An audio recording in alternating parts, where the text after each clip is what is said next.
Hello दोस्तों, नमस्कार। अभी की सबसे बड़ी खबर आ रही है, जहां पर कश्मीर पर दुनिया का नहीं मिला साथ तो बौखलाए बिलावल भुट्टो। अब जापान में जाकर भारत के खिलाफ उगल दिया जहर। जी हां दोस्तों, बताएंगे क्या है अभी की सबसे बड़ी और एक्सक्लूसिव खबर, और साथ ही साथ आपको बताएंगे जहां भरे चौराहे पर बिलावल भुट्टो की खोल दी इस पाकिस्तानी ने पोल। कह दिया कि ये कश्मीर कश्मीर इसलिए चिल्लाते हैं क्योंकि। पूरी बात दोस्तों आपको खबर में बताएंगे विस्तार, और साथ ही साथ बताएंगे जहां पूरी दुनिया के सामने पुतिन ने भारत के लिए दिल खोलकर की तारीफ। जी हाँ दोस्तों, कह दी ऐसी बात की पश्चिम देशों को लगा तगड़ा वाला झटका। दोस्तों सारी जानकारी आपको बताने वाले हैं, तो आराम से बने रहेगा वीडियो का अंत तक। और अभी खबरों में आगे बढ़ने से पहले हमेशा की तरह अपने भारत देश का, भारतीय सेनाओं का, भारत के संप्रभुता और अखंडता का दिल से समर्थन करते हैं, तो इस वीडियो को भी कर दीजिए लाइक, चैनल को कर दीजिए सब्सक्राइब, बेल आइकन दबाइए, साथ ही कमेंट बॉक्स में लिख दीजिएगा जय हिंद। जी हाँ, तो बात करते हैं पहली और सबसे बड़ी खबर की, जहां कश्मीर पर दुनिया का नहीं मिला साथ तो बौखलाए बिलावल भुट्टो। जापान में भारत के खिलाफ उगल डाला जहर। जी हाँ दोस्तों, जापान के आधिकारिक दौरे पर पहुंचे पाकिस्तान के विदेश मंत्री बिलावल भुट्टो जरदारी कश्मीर पर दुनिया का साथ न मिलने पर बौखला गए हैं। बिलावल भुट्टो ने भारत के खिलाफ जमकर जहर उगला। दोस्तों पाकिस्तानी विदेश मंत्री ने कहा कि जब तक कश्मीर का विवाद सुलझ नहीं जाता तब तक दक्षिण एशिया में शांति नहीं आएगी। उन्होंने इस बात पर हताशा भी जताई कि दुनिया कश्मीर में भारत के कदम को लेकर चुप्पी साधे हुए है। बिलावल भुट्टो ने यह भी आरोप लगाया कि भारत धार्मिक उन्माद की गिरफ्त में है। बिलावल भुट्टो ने कहा कि पाकिस्तान का मानना है कि जब तक जम्मू कश्मीर विवाद का आपसी संवाद और संयुक्त राष्ट्र सुरक्षा परिषद के प्रस्तावों तथा अंतर्राष्ट्रीय सिद्धांतों के मुताबिक हल नहीं हो जाता है, तब तक दक्षिण एशिया में शांति नहीं आ सकती है। कश्मीर में आतंकियों को भेजने वाले पाकिस्तानी विदेश मंत्री ने दावा किया है कि वो एक हल के लिए तैयार है, लेकिन दक्षिण एशिया में शांति के लिए उन्हें कोई भागीदार नहीं मिल पा रहा है। उन्होंने आरोप लगाया कि भारत बातचीत और कूटनीति के लिए कोई जगह ही नहीं दे रहा है। यानी कि दोस्तों बिलावल भुट्टो ये समझ चुके हैं कि भारत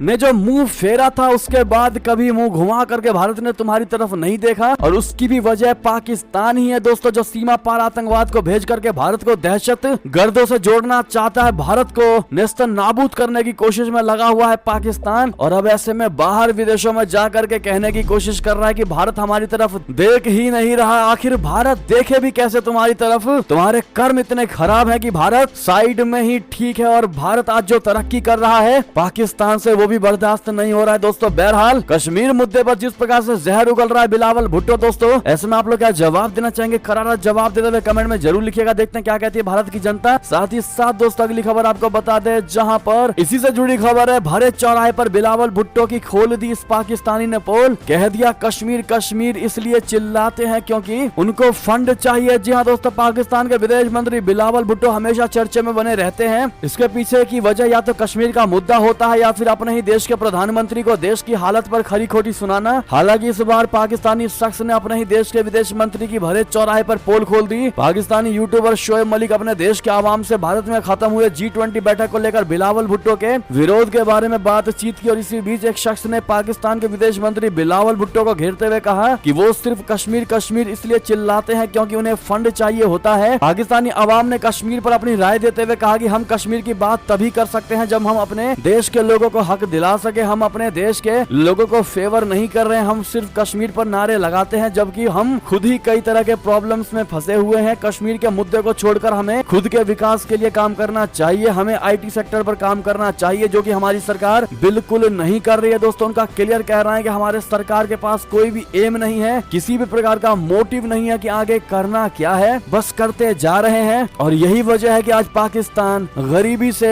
मार खा रहा है। जी हाँ दोस्तों, बात करें अगली खबर की, जहां पर SCO सम्मेलन में पुतिन ने दिल खोलकर कर दी भारत की तारीफ। कहा दुनिया ने छेड़ा हमारे खिलाफ हाइब्रिड वॉर। जी हाँ, रशिया के राष्ट्रपति व्लादिमीर पुतिन ने मंगलवार को शंघाई कॉर्पोरेशन ऑर्गेनाइजेशन यानी SCO शिखर सम्मेलन को संबोधित किया। पिछले दिनों हुए वैगनर विद्रोह के बाद पुतिन पहली बार दुनिया के सामने आए। इस दौरान उन्होंने यूक्रेन जंग का जिक्र किया तो दोस्त भारत की जमकर तारीफ की। पुतिन ने इस सम्मेलन में पश्चिमी देशों की तरफ से लगाए गए प्रतिबंधों का सामना करने और उसे भड़काने के लिए उठाए गए हर कदम का जवाब देने की कसम खाई है। इस साल भारत सम्मेलन की अध्यक्षता कर रहा है। हाल ही में प्रधानमंत्री नरेंद्र मोदी जी पहली राजकीय यात्रा को पूरा करके अमेरिका से लौटे हैं। उनकी इस यात्रा के बाद ये पहला बहुत बड़ा सम्मेलन है। SCO में रूसी राष्ट्रपति पुतिन ने कहा कि अंतर्राष्ट्रीय सुरक्षा प्रणाली कई समस्याओं की वजह से बिगड़ गई है। उनका कहना था कि यूक्रेन को हथियारों से भर दिया गया है, बाहरी ताकतों की वजह से रशिया के पड़ोसी को उसका दुश्मन बना दिया गया है। दोस्तों, भारत की तारीफ करते हुए पुतिन का कहना था कि रशिया के खिलाफ एक हाइब्रिड युद्ध जारी है। उनका कहना था कि रशिया इस तरह की हर रणनीति का मुकाबला कर सकता है। एससीओ शिखर सम्मेलन के दौरान पुतिन ने समूह की अध्यक्षता में भारत की सराहना की। रशिया के खिलाफ संयुक्त राष्ट्र के प्रतिबंधों पर एससीओ के सदस्य देश जैसे कजाकिस्तान, किर्गिस्तान, ताजिकिस्तान और उज्बेकिस्तान बटे हुए हैं। कुछ देशों ने रशिया के पक्ष में मतदान किया तो कुछ ने मतदान से दूरी बनाई। माना यह जा रहा है कि पुतिन इस मंच से दुनिया को यह संकेत दे रहे हैं कि वो अभी भी महत्वपूर्ण है और बहुत हद तक कमान संभाले हुए हैं। ऐसे में भारत की जमकर तारीफ के लिए दोस्तों पुतिन को थैंक यू आप लोग जरूर कह दीजिएगा। चलता अगली खबर की तरफ, जहां पर कनाडा के बाद अब ऑस्ट्रेलिया में जहरीले प्रचार में जुटे खालिस्तानी पोस्टर में भारतीय राजनयिकों पर साधा निशाना। जी हां दोस्तों, खालिस्तान के धमकी भरे पोस्टर पर दिखी भारतीय राजनयिकों की तस्वीर। कनाडा ने भारत को दिया सुरक्षा का भी भरोसा। बता दें, विदेशों में मौजूद खालिस्तान समर्थक अब अपनी भारत विरोधी गतिविधियों में तेजी ला रहे हैं। कनाडा, यूएस और यूएस के बाद ऑस्ट्रेलिया में खालिस्तानी समर्थक अपने एजेंडे को तेजी से आगे बढ़ाने में जुटे हैं। मीडिया रिपोर्ट्स के मुताबिक भारत के हाई कमिश्नर और काउंसल जनरल पर खालिस्तानी पोस्टर्स लगे हैं, जिनमें 2 भारतीय राजनयिकों को खालिस्तानी लीडर निज्जर का हत्यारा करार दिया गया है। मीडिया रिपोर्ट्स के मुताबिक 8 जुलाई को खालिस्तानी समर्थकों ने भारतीय दूतावास तक एक मार्च निकालने की भी तैयारी की है। कनाडा ने सोशल मीडिया पर शेयर हो रहे पोस्टरों में भारतीय अधिकारियों का नाम होने पर भारत को उसके राजनयिकों की सुरक्षा को लेकर आश्वस्त किया है और खालिस्तान की एक रैली से पहले प्रसारित हो रही प्रचारात्मक सामग्री को अस्वीकार बताया है। कनाडा की विदेश मंत्री मिलानी जोली का यह बयान तब आया है जब एक दिन पहले विदेश मंत्री जयशंकर जी ने कहा कि भारत ने कनाडा, ब्रिटेन तथा अमेरिका जैसे अपने साझेदार देशों को चरमपंथी खालिस्तानी विचारधारा को तवज्जो न देने के लिए कहा है, क्योंकि ये उनके रिश्तों के लिए सही नहीं है। राजनयिकों की सुरक्षा के लिए कनाडा की प्रतिबद्धता पर जोर देते हुए जोली ने वियना संधि के प्रति देश के अनुपालन का उल्लेख किया। उन्होंने मंगलवार को ट्वीट किया कि कनाडा राजनयिकों की सुरक्षा के संबंध में वियना संधियों के तहत अपने दायित्वों को बहुत गंभीरता से लेता है। साथ ही साथ दोस्तों अगली खबर आपको बता दें, जहां शहबाज शरीफ के सामने ही प्रधानमंत्री मोदी जी ने सुनाई खरी खोटी। कहा कुछ देश आतंकियों को देते हैं पनाह, ये वैश्विक खतरा। जी हां दोस्तों, प्रधानमंत्री मोदी जी के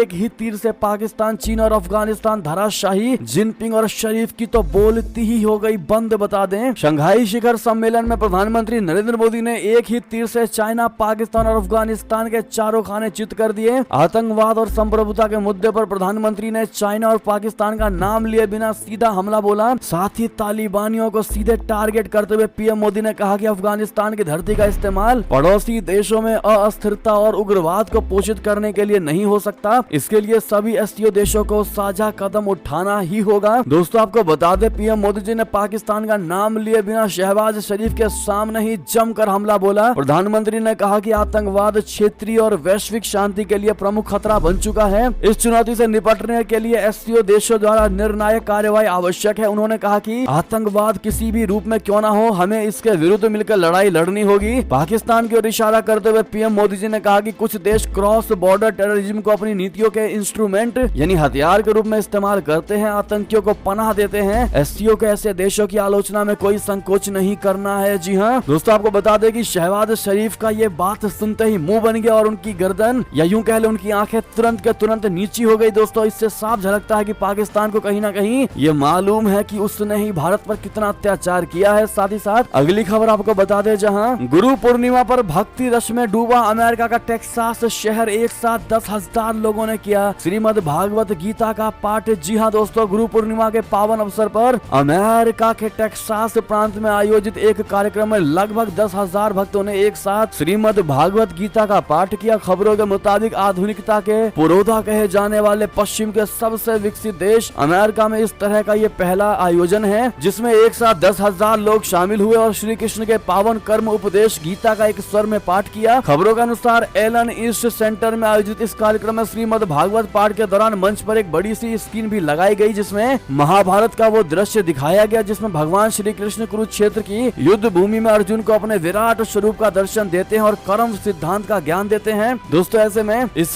गुरु पूर्णिमा के पावन अवसर पर कमेंट में दोस्तों आप लोग अपने गुरुओं का नाम कमेंट में जरूर लिखिएगा। साथ ही साथ इस सावन के महीने के लिए हर हर महादेव जरूर कह दीजिएगा, ताकि अपना भारत हर तरीके से विकास की राह पर चल सके। बहरहाल दोस्तों ये था कि सारी बड़ी खबरें। आपको हमारी खबर कैसी लगी? आशा करता हूँ बहुत अच्छी लगी होगी। अगर थोड़ी भी अच्छी लगी लगी है तो इस वीडियो को भी अपने भाई बंधुओं में व्हाट्सएप, फेसबुक, ट्विटर के जरिए पूरे भारत में शेयर करना मत भूलिएगा। और अभी कर दीजिए इस वीडियो को लाइक, चैनल को कर दीजिए सब्सक्राइब, बेल आइकन दबाइए, साथ ही कमेंट बॉक्स में लिख दीजिएगा जय हिंद जय भारत। और यहाँ तक बने रहने के लिए आप सभी का बहुत